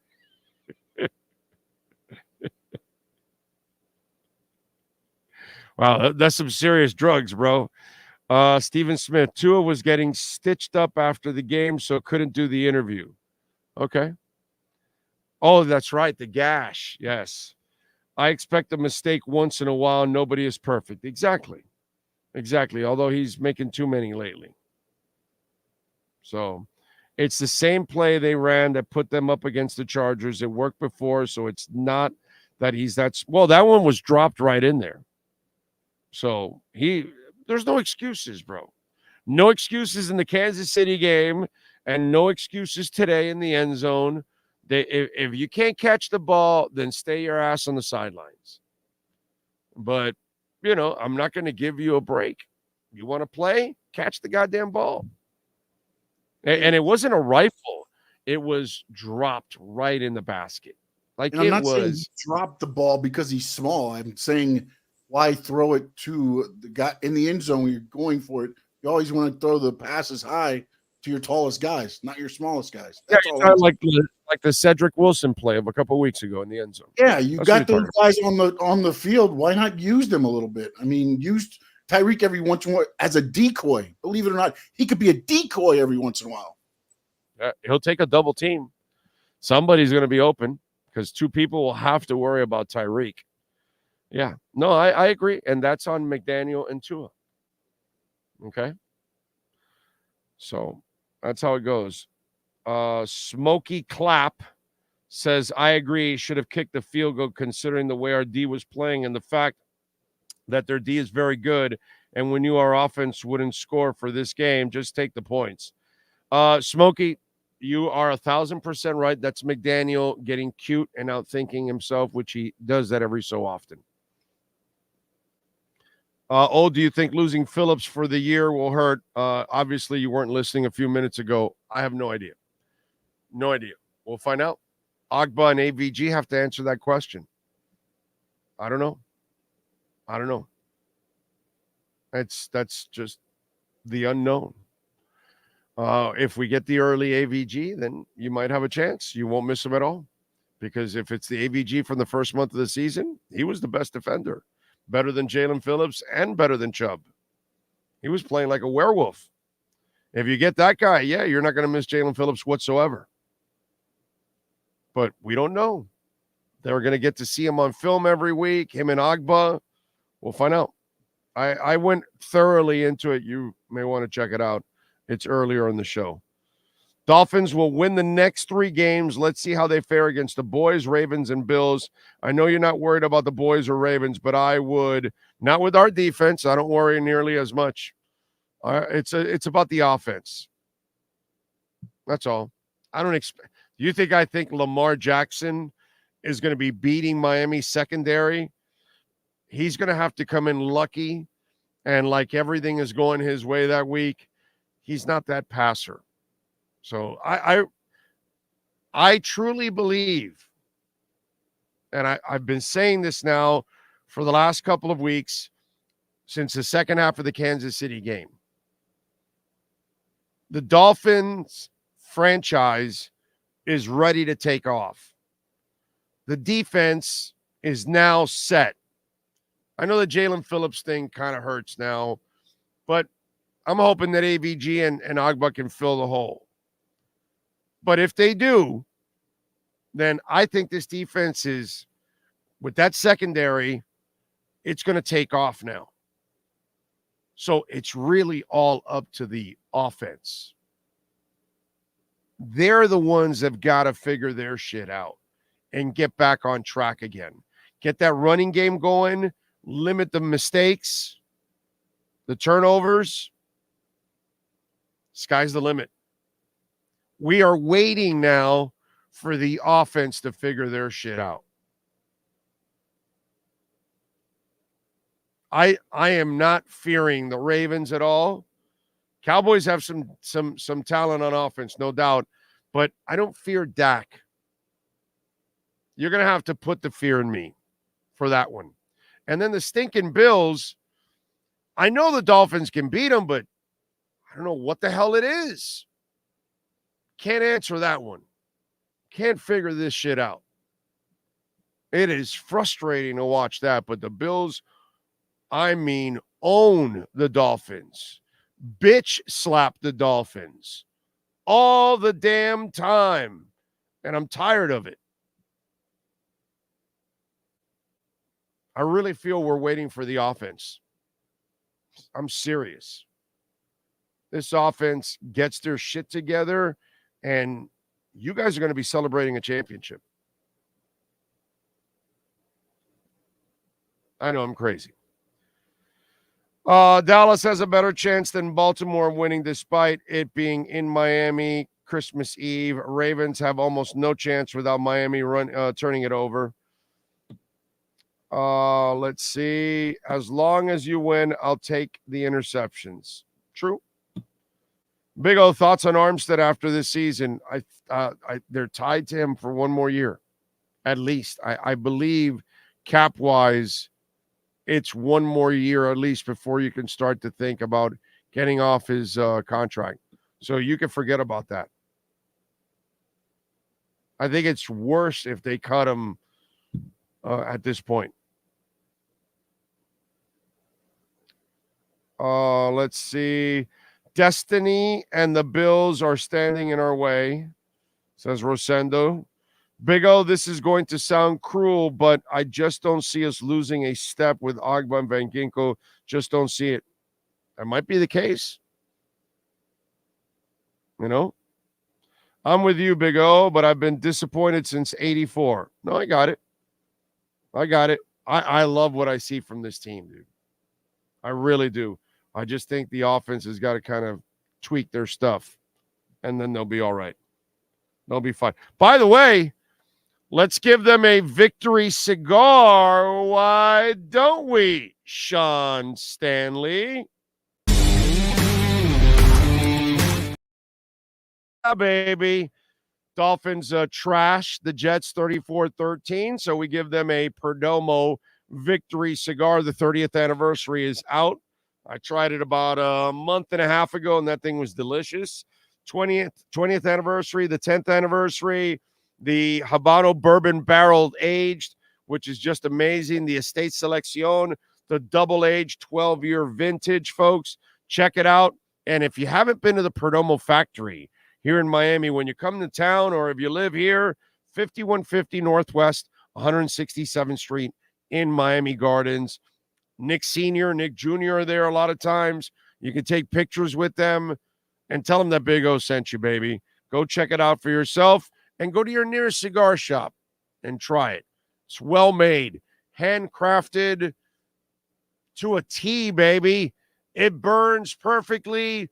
The flavor is full all the way through. PerdomoCigars.com. All right. Oh, by the way, I did not check. What do we got going on? Is it Panthers are going on right now and not the Heat? The Heat is later. Is that what's going on? Because I am not keeping up with it. 7:30, Panthers at 8. Also, Okay. Iris said they are starting Josh Richardson over Duncan Robinson tonight. Well, Duncan's banged up. Oh, maybe That's that's what what I'm it is. saying. I was just going off what I wrote. I didn't. Yeah, Duncan's hurt, so maybe that's why they're doing it to kind of limit his minutes. It's probably what they're doing. All right, let's get it done, baby. Let's talk a little Miami Dolphins with our Welch and Rayom Miami Dolphins postgame report. All rise, football fans, as the Welton Rayon Miami Dolphins report with David Veronis is in session. Welton Rayon has more than 62 years of litigation experience handling insurance disputes. They are committed to resolving even the toughest insurance claims quickly. Call them for a free consultation. 954-966-4646. Here's Miami Dolphins insider David Veronis. You know, David, I'll get to you in a second, but it's funny here. Frank Vaughn, which is a name I knew I've seen here on the chat board. It says, Big O, I'm not a pessimist, just a disappointed optimist. And you're 8-3. You have an owner that will spend to hell. You've got the best front office you've had since the 70s. You've got the best roster since the early 90s. You've got your best quarterback since Marino. I'm not exactly sure what's their pessimist to be about. We can be unhappy with some things like the turnovers, but pessimist? It's kind of odd, isn't that, David? Yeah, I mean, the only thing I could see is that someone might say, oh, well, this team also got to 8-3 last year, and then that's when it started going downhill. But that was a completely different story where they were starting to run into a tougher part of the schedule. And then also, and this team is just much more advanced in the second year of Mike McDaniel's offense. Tua, although he had the 2 interceptions, which I'm sure we'll talk about, he's at a more advanced stage. And now this year, in the second year of it, the defense now really coming along under Vic Fangio. And I mean, we really saw that today in this game with 150-something yards of offense that the Jets had a pedestrian number. So this team really looks pretty complete. And then once the offense gets back into playing the way it was, and Tua gets over these interceptions that and overall turnovers that he's been having recently, then you really see this coming together full cylinder. Oh, you feel exactly. I was just saying that before you came on, that I think the defense has turned the corner. I think they're ready to take off like they are already. They're playing lights out. And I know the Phillips injury sucks. But, you know, with Van Ginkel and Agba, you've got something that should be serviceable there and should be able to be all right. And you feel like I do. We're really waiting for the offense to kind of find its groove again. Okay, I'm not saying go score 70 points every week against, a team, but play more consistent. Today, I was very happy that the run game came back a little bit more. I would have liked to have seen it early in a couple of decisions early on where he got cute with the passing game. But I really like that the running games come back. To me, if you can fix the mistakes, the turnovers, that sky's the limit for this team. Yeah. Yeah. I had a feeling the run game could play a role in this one. The Jets, for as good a defense as they are a little bit vulnerable on the ground against the run. So, and they went to it heavy. At 37 rush attempts, they threw the ball 30 times. So, well, 37 is counting the kneel down there by Mike White at the end. But still, they ran the ball more than they threw. So, Raheem Mostert got his 20 carries. Jeff Wilson, spelling him, had 11, and both of them were up around Mostert 4.7, Wilson 5.1. So they ran the ball effectively. I thought that we mentioned it pregame that might take this sort of time of possession, grinding out style, especially since the Dolphins were coming off those 3 turnovers against the Raiders just a few days ago. They're playing within the same week, and the Jets are capable of doing some of the same, and you ended up seeing it where Tua's 2 interceptions late in the first half were keeping the Jets in the game when they really shouldn't have been, and then obviously alleviated a lot by that big Javon Holland play that then once you saw that, then you knew there was no chance in the second half that anything would go awry. But the Jets stayed in the game a little bit longer because of those turnovers. Did Tua... Was he hard on himself again? Because I hope so. I hope he was hard on himself again. Yeah. How could you guess it, right? Tua's hard on himself after his interceptions. Yeah, like he's known to be. And then, of course, playing the blame game of everyone taking it upon themselves as well. Then Mike McDaniel also, he said he didn't like his play calls on those plays as well. And then Tua dismissed that when I mentioned to him that Mike had said that. He said, no, Mike gives us the plays and we have to execute it. So he took the brunt of it. That was on him. Yeah, I've noticed that there's, the one sack that he got that he plants his foot, and then instead of throwing, he holds on to try to go through the next progression. And at that point, it was 3.3 seconds when he gets sacked. And you know how it is. You practice with a clock that's 2.8 seconds. And in the broadcast, Herb Street's bragging about how he's averaging 2.1 seconds in the game. So figure you now took 1.2 extra seconds. And so, and then you look at those interceptions. They have to be thrown ahead of time. He's throwing them way late after the receiver has already made the break and the corner is there. That's not his kind of throw, bro. The Holland throw that he can just fire a cannon shot and he's going to sneak it past the feet. That's not it. And so to me right now, he's a little bit off kilter with everything. His timing, his reads, his delivery, there's just a little bit off right now with him, and that's where I think the mistakes are coming in. Yeah, and something he'll have to get over, and then this is the part of the schedule to do that. This is a part of the schedule where you could still get away with those mistakes, and you end up winning it. That's why you had just a 7-point win against the Raiders, 20-13, and then this one obviously much more convincing. I had a lot of other things going for you, but yeah, it doesn't end up hurting the team too bad. So get over it now, where now you have Washington Commanders, the Tennessee Titans, the Jets again, before you get into that really tough 3-game stretch down the final run against the Cowboys, Ravens, and then the Bills to finish off the regular season, where maybe you're already in a position where you've either clinched at that point or are right on the verge of it, as far as clinching the division, and then you're vying for the playoff seeding among the division winners. Does Javon Holland get fined for saying the field is trash? Talking about MetLife Stadium.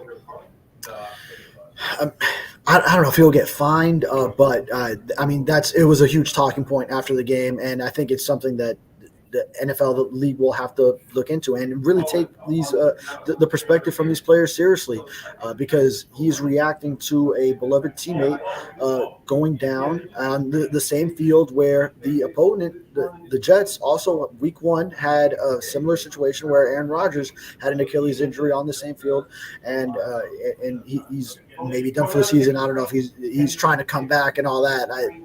I think it would be off or not if he tries to, but that's aside from the point. It's just the turf overall, and then on this field specifically, to have 2 such instances, and this is just a basic get off that Jalen Phillips is doing tonight. He wasn't even contacted on the play, and to see a player like him go down in that way, it was tough. And you know what he means to the team when the whole sideline, after realizing what was really happening and the card has to come out, they went over to go attend to him. So that gives you some insight into who Jalen Phillips is to all these players. And by the way, Phillips postgame, I saw him in the locker room.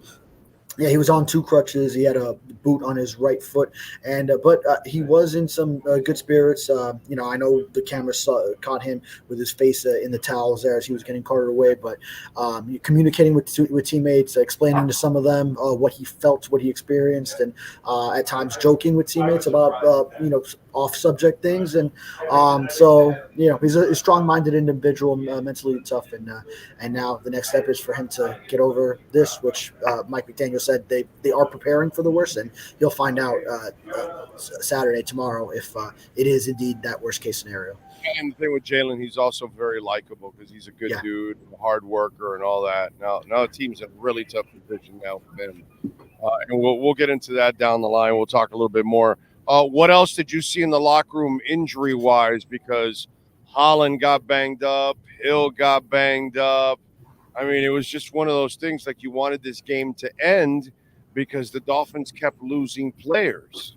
Austin Jackson, as I told Safid Deen, Martha Stewart went to jail. She got street cred. Rappers, they go to jail, they get street cred. They sell more albums. So Austin Jackson got some street cred, baby. That's right, and not a guy that has that reputation. So okay, I mean, Austin Jackson has killed all the narratives this season in more ways than just his play on the field. Well, I mean, and you asked about Jevon Holland. I mean, seems to be all right because he was up there very quickly after the game. Went to the podium. So actually, yeah, I missed him when I was in the locker room, and then had to catch up on what he had said, but. And then, Tyreek Hill. Well, I mean, he went back in there. But it seems like every week there's Tyreek Hill experiences something rare and unique, and then he has to go back in. In this case, they taped it up on the outside of the shoe, the ankle, and he was right back to being himself. He had more than 100 yards. He had that touchdown, open field in the flat, breaking a tackle. So, giving the ball to his wife. I'm sure all of this will be chronicled on the next episode of Hard Knocks. Yeah. I love her hat. That was a groovy hat she was wearing overall. Well, like anyone in Miami, when you get the chance to bust out the winter closet, then you do that.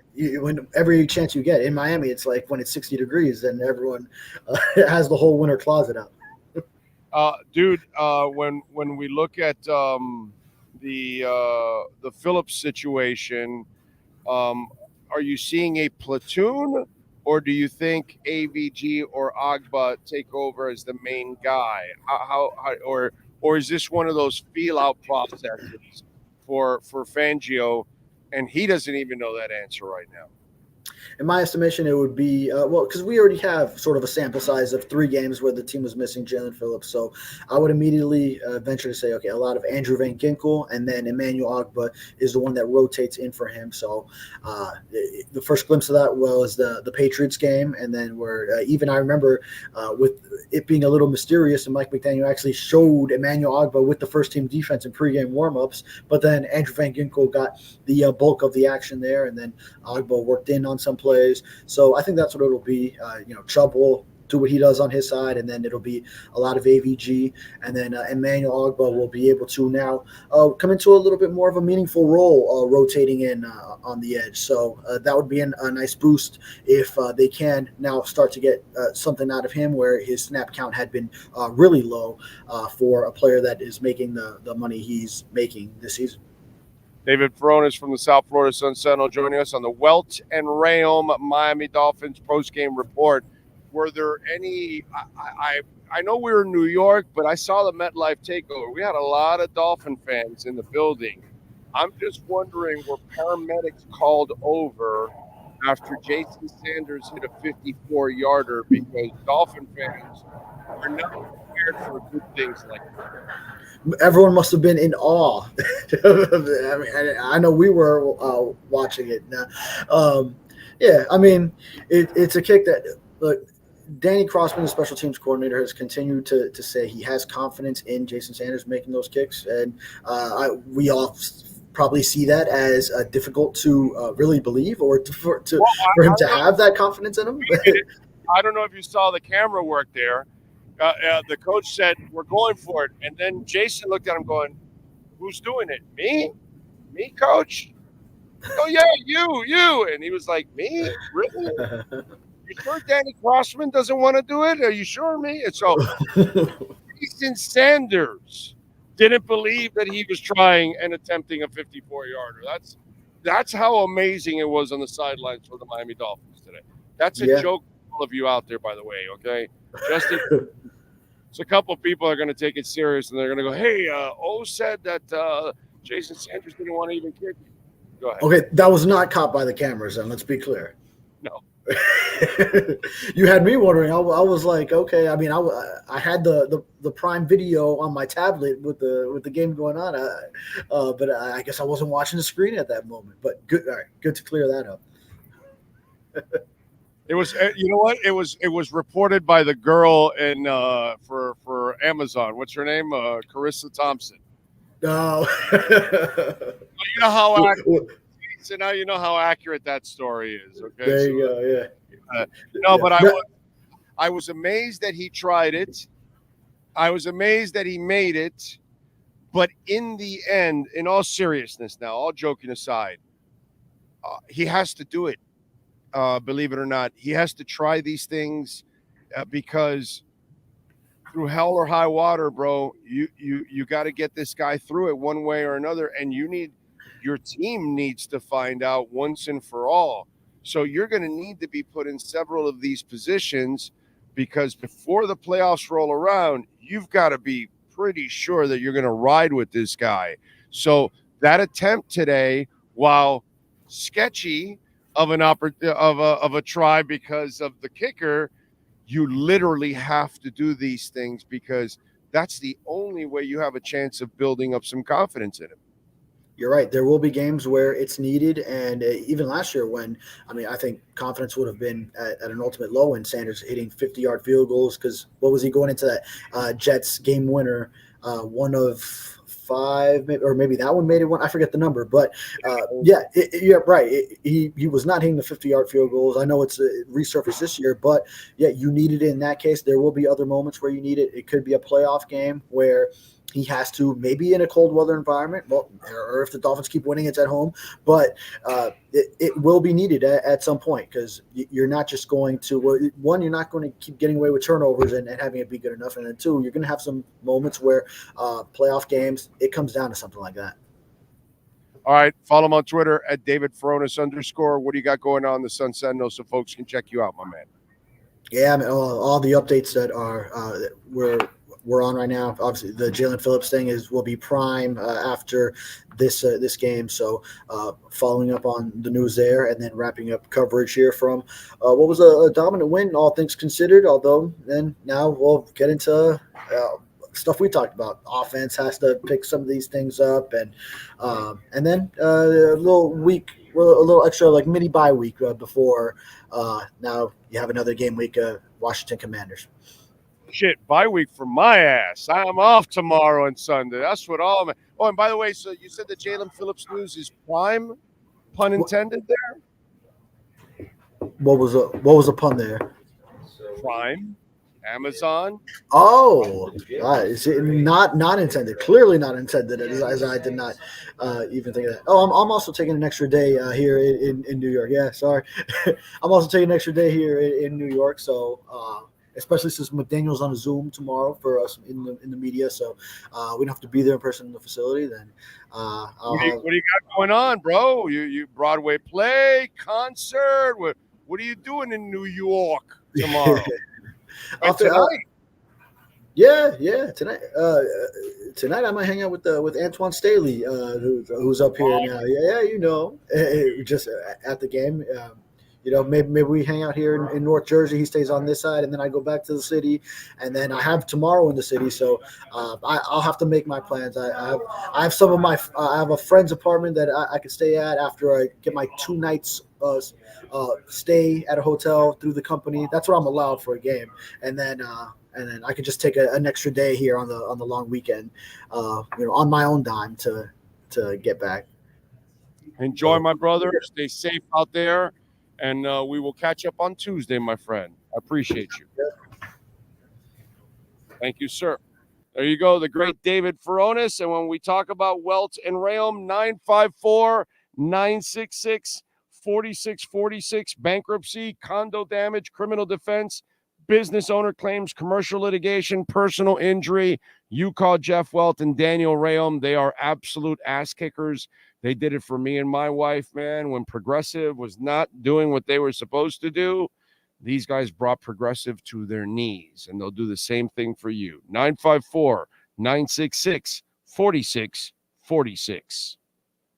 This has been another session of the Welton Rayom Miami Dolphins Report with David Furones. At Welton Rayom, they don't get paid unless you win. They handle complex personal injury claims caused by the fault of another in both state and federal courts. They handle auto, trucking, motorcycle slip and fall, and bicycle accidents. Call 954-966-4646. Welton Rayom can help. Any super chats we overlooked there, Sean? Are we caught up to all of them? We have? All right. It's a beautiful thing. What else do we have here? Did you hear about the Sammy Hagar tour this summer? Yes, I did. And it's very cool because they're going to do a lot of the Halen stuff. And they'll even do some David Lee Roth stuff, too, because they'll have a guy That'll do the David Lee Roth part of it. So there you go. Not that David Lee Roth could do the David Lee Roth part on his own because he can't sing anymore. Not that he could ever sing. David had a sound is what it was. But I appreciate you out there looking out for me as always. Love all of you out there.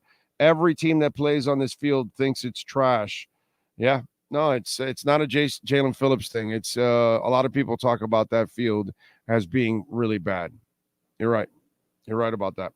All right, we thank David Fones and Safid Deen. As always, we thank, of course, Sean Stanley, the man, the myth, the legend, always getting it done. We thank all of you out there. If you sent in a super chat, thank you. If you sent in at any time, Cash App or Venmo while you're listening to the show later on, Cash App or Venmo, send in a question, a comment. We will answer it, an insult, whatever it is. Cash App or Venmo, Cash Big O Show, and you can always make a Bitcoin donation, which you know I loves me some Bitcoin donation. Nothing like a Bitcoin donation. We shall see you guys because we are off Saturday and Sunday.